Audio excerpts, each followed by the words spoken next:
I think we've all been in a situation like this. You're in a game and the opponent is clearly superior to you either mechanically or strategically. The player could just be a Smurf, just a higher ranked player who happened to be matched up against poor you, or someone who went on a losing streak and is now about to take out all their anger on you. Even Squishy Muffins at one point or another has had this happen to him.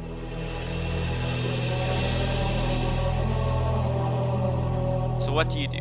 Do you just get frustrated and give up and just take the D rank? This video is going to maximize your odds against players like these because nothing is more satisfying than overcoming the odds and defeating a player who is just better. A classic comeback story. Obviously, your odds of winning against a Smurf depends on a few factors, like what ranked mode you are playing. Your odds of beating a Smurf in ones are a lot lower than if it's in threes, and the skill gap between you and a Smurf is also one of the biggest factors. These tips are going to improve your odds for all of these situations, but it's important to remember that beating a Smurf is a big feat. When going against better players in Rocket League, one of the biggest misplays I see is people get nervous and give the player too much respect and room. Along with this, players won't go for the plays they would normally make to pressure the opponent, which is just making it easier for them to win. The last thing you want to do is give the opponent room, because any good player will capitalize on it and punish you. As well, on the offense, if you don't try to pressurize the opponent with your own strengths, you're playing right into your hands. So tip number one is to keep calm and keep playing your game. Remember that the other player is playing the same game as you, and although they have more experience, it doesn't make them immune to mistakes. So apply pressure to them. My next tip is to have a lot of tools to work with for the offense. The more options you have to attack, the greater your odds are that you will find a weakness in their defense and repeatedly be able to exploit it.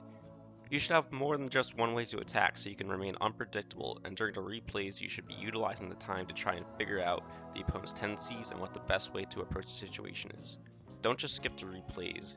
You can watch them, analyze it, play, figure out why something's working and why it's not, and then you can make a plan. Next tip is to adjust your play style to the scoreboard. One mistake I see constantly is players not really taking into consideration the scoreboard and time remaining. They play the same way throughout the entire game.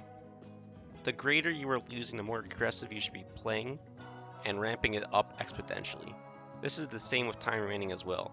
However, when you have the lead, it is the exact opposite. At that point, you want to begin playing more passively and try to stall the remaining time left.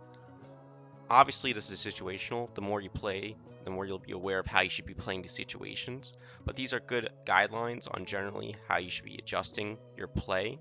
And when you're losing and you hit the opponent with sudden aggression, it should catch them off guard and can lead to a shift in momentum, which is all it takes to win a game. One major tip that has helped me improve up the ranks rapidly is to be willing to play unorthodox if your play style isn't working.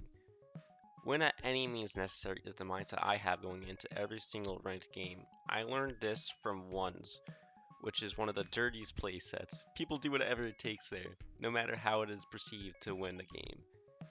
Go for the aggressive bumping plays, ball chase while turning on the balls quickly, throw caution to the wind when going against better players to catch them off guard. They won't be expecting it, and it can even tilt them because they're losing to what they consider worse players in what they consider dirty playstyles. A strong piece of advice is to use all of your advantages. If you're playing at twos or threes and you have communication with your teammates, use that advantage to set up plays. Teamwork can overcome raw skill if you play consistently with your teammates and learn their tendencies and how they play in general. I strongly recommend playing with a friend in Rocket League because it will amplify your skills if you two have complementary playstyles, and being able to rely on your teammates is one factor that the Smurf cannot rely on.